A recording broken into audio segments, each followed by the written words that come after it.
When we think of war, we imagine the noise, the thunder of cannons, the cry of soldiers, the collapse of walls. But the true horror of conquest begins when the noise stops, when the last echo fades, and the only thing left is silence, a silence so deep it feels like the earth itself is holding its breath. That silence is where the story of the Ottoman conquest truly begins. You stand at the gates of a fallen city. The air is heavy with ash and fear. The streets that once echoed with laughter are now littered with shattered pottery, torn banners, and whispers that no one dares to speak aloud. The men who defended these walls are gone, their bravery buried beneath the rubble. But those left behind, the women, the children, the wives of the fallen, are about to face something far worse than death. Because for the Ottomans, victory did not end with the sword. It began with the silence that followed. As the smoke curls through the ruins, officials walk among the captives. They are calm, efficient, almost gentle in their gestures, but every motion carries the weight of power. They point, they choose, they decide who will live and who will vanish into the machinery of empire. These are not random acts.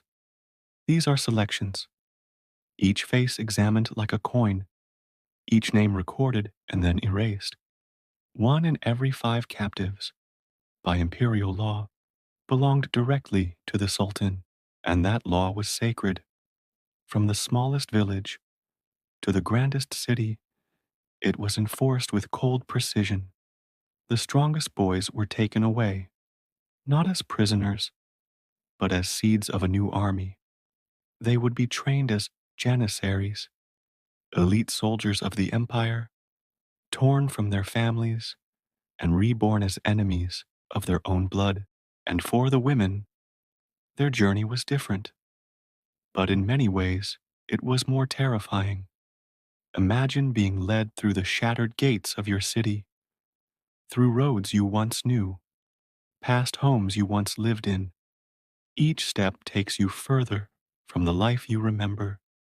You do not know where you are going.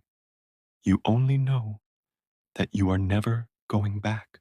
The Ottomans called it order, a system of power that reached from the battlefield to the heart of the palace. But for those who lived it, it felt like the world itself had turned to shadow. The most beautiful and healthy young women were chosen not for mercy, but for transformation. They would be brought to a place that outsiders would one day call magnificent, a place of silks and jewels, of marble walls and golden gates. But those gates were locked from the inside. It was the Sultan's imperial harem. To European visitors, centuries later, the harem became a fantasy, a word whispered with curiosity, painted as a place of pleasure and indulgence. But for the women who lived behind its high walls, it was something else entirely. It was a labyrinth of power and silence, a prison disguised as paradise. When a woman entered the harem, her old life ceased to exist. Her name was changed. Her faith was rewritten. Her language was forgotten. Even her memories began to fade, because to survive, there meant to let go of who you were. She would wake every day surrounded by luxury, silk cushions, golden mirrors, servants attending her every need, and yet feel nothing but emptiness. The jewels around her neck were chains. The perfume in the air masked the scent of captivity. For some, fate played strange tricks. A concubine who bore a son to the Sultan could rise to power, her influence extending far beyond the palace walls. But this was not triumph. It was the cruelest form of survival. Her people outside the palace saw her as lost forever, not dead, but worse, a living reminder that even the bloodlines of the conquered now served the empire, and nowhere did this symbolism cut deeper than in 1453 when Mehmed II, the conqueror of Constantinople, stood victorious over the heart of Byzantium. The city that had called itself the Second Rome was now silent. The thousand-year empire had fallen, and within the marble halls of Topkapi Palace, the daughters and noblewomen of Byzantium were absorbed into Mehmed's world, their very presence used as proof that Rome itself now served the crescent. But not all were taken to palaces. Most captives met a different fate. They were marched in long lines toward the markets of Constantinople and beyond, markets where human lives were bought and sold like fine carpets or horses. The humiliation was public, deliberate, and total. Women who had once lived as queens or wives of warriors stood trembling as strangers examined them, their posture, their health, their silence. For the conquerors, this was victory. For the conquered, it was annihilation, without death. And yet, the cruelty was not chaos, it was structure. Every act of domination, every transfer of captives, every conversion, it all fit into a design. The Ottoman Empire didn't just conquer bodies, it conquered identities. It broke families and rebuilt them in its own image. The sons of Christian families would one day fight as Ottoman soldiers. The daughters would raise Ottoman princes. In time, even the memory of their past would fade, replaced by a new loyalty born not of choice, but of survival. This was not just conquest, it was transformation, slow, deliberate, and total. The empire understood something most others did not, that the deepest form of control is not over land, but over lineage, over memory, over who people believe themselves to be. And so, for generations across the Balkans, Greece, and beyond, parents told their children stories. Stories of the night the Ottomans came, stories of sisters who were taken and never returned, of mothers who lived but were never the same again, of daughters whose names were erased from family prayers because they now lived in the Sultan's world, unrecognizable and unreachable. To outsiders, the empire glittered. To those within, it bled in silence. And that silence, that terrible, enduring silence, would echo for centuries, because in the world the Ottomans built, death was not the worst fate a person could suffer. Inside the walls of Topkapi Palace, night fell differently. It was not darkness, but a kind of velvet quiet, the hush of a place that seemed to breathe in secret. The air smelled of rosewater and iron, of silk that never touched the sun. The women who lived there moved like ghosts, their footsteps soft on polished stone, their eyes lowered in the presence of guards who never spoke. To the world outside, this was the seat of beauty and power, the heart of one of history's greatest empires. But within those walls, something else lived, something cold, something built not from marble and gold, but from silence and obedience. The imperial harem was said to be a paradise, but for those inside, it was a kingdom of forgotten names. The women who had once spoken Greek, Hungarian, or Armenian now whispered in Turkish and Arabic. The prayers they once said as daughters and wives were replaced by verses they barely understood. In time, their tongues forgot the words of home. Every woman was given a new name, chosen by her masters. Every memory was rewritten. Even joy had rules: to laugh too loudly, to speak too boldly, to remember too much. Each was an act of defiance that could cost you everything. And yet, Within that silence, there were small rebellions, a hidden song hummed while weaving, a tear shed for a name one dared not say aloud, a letter written, then burned before dawn. This was the true weapon of the empire, not the sword, but the reshaping of the human soul. Occasionally, a young concubine would rise, her beauty catching the sultan's eye, her wit granting her a place near the throne. The others watched in a mixture of awe and dread because they knew what such favor meant. Power, yes, but also chains that glittered brighter than gold.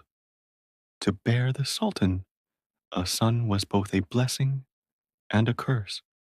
The mother would gain a voice in the empire, but lose herself forever. Her child would belong not to her people, but to the state. The blood in his veins would carry the memory of two worlds, one he would never truly know. And this was how empires outlived their conquests, by turning memory into loyalty. Even outside the palace, the echoes of this system reached across continents. Slave markets thrived, and the trade of human lives became the quiet engine of empire. Women were distributed as rewards to soldiers, gifts to loyal commanders, symbols of gratitude for service rendered. To the empire, it was practical. To the conquered, it was the slow dismembering of their world. Yet, despite all this, the conquered peoples remembered. In villages across the Balkans, mothers told their children never to forget the day the Ottomans came. They described it not as war, but as a visitation, a dark tide that swept away everything familiar. And in those stories, the women who were taken were mourned not as dead, but as souls adrift, alive, yet gone forever. At this point in history, the Ottomans saw themselves not as destroyers, but as builders. They believed their system brought order, refinement, civilization, and perhaps in a way, it did. But it was an order born of silence, a civilization raised upon the bones of forgotten names. If you've been drawn into this hidden side of history, take a moment to subscribe, because there are many more stories like this, buried beneath the gold of empires, waiting to be heard. Stories of those who lived and those who were never allowed to truly live at all. Now, imagine the years passing. The empire stretches its borders: Hungary, Greece, the Balkans, North Africa. Each conquest adds new names to the lists, new faces to the endless corridors of the palace. The sultans change, the walls are repainted, but the silence remains. The same rituals, the same system, the same quiet transformation of the conquered into instruments of empire. In the great archives of Istanbul today, historians can trace these lives only through fragments: a name on a ledger, a note in an official decree. One girl, age 16, healthy, to be sent to Topkapi, just ink on paper. But behind each word was a human being, a daughter, a wife, a name someone once whispered in prayer. The empire kept meticulous records, but never of the tears. And so, history remembers the grand designs, the conquests, the architecture, the victories.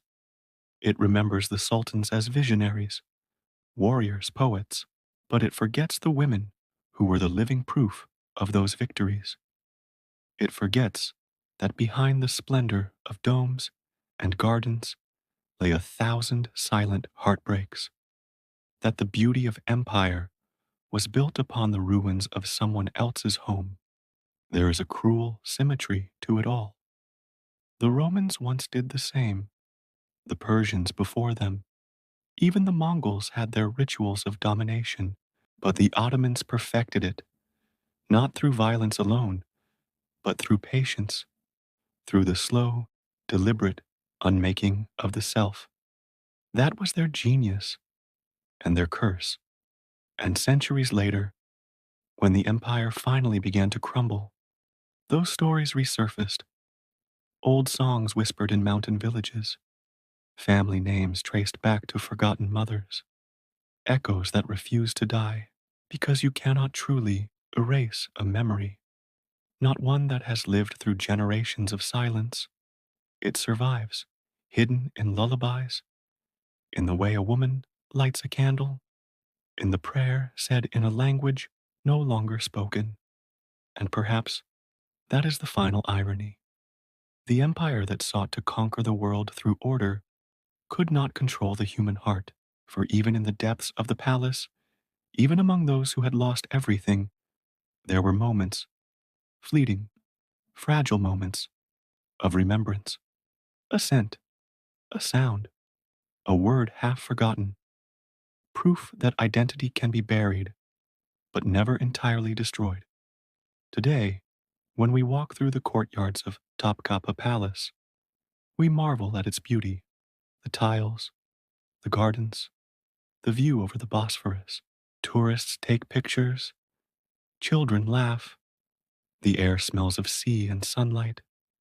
But the stones remember, they have heard the whispers of those who once lived there, those who sang softly in languages long vanished, those who waited by locked doors for a freedom that never came. So, when people say the Ottoman conquest was worse than death, they do not speak of blood or battle.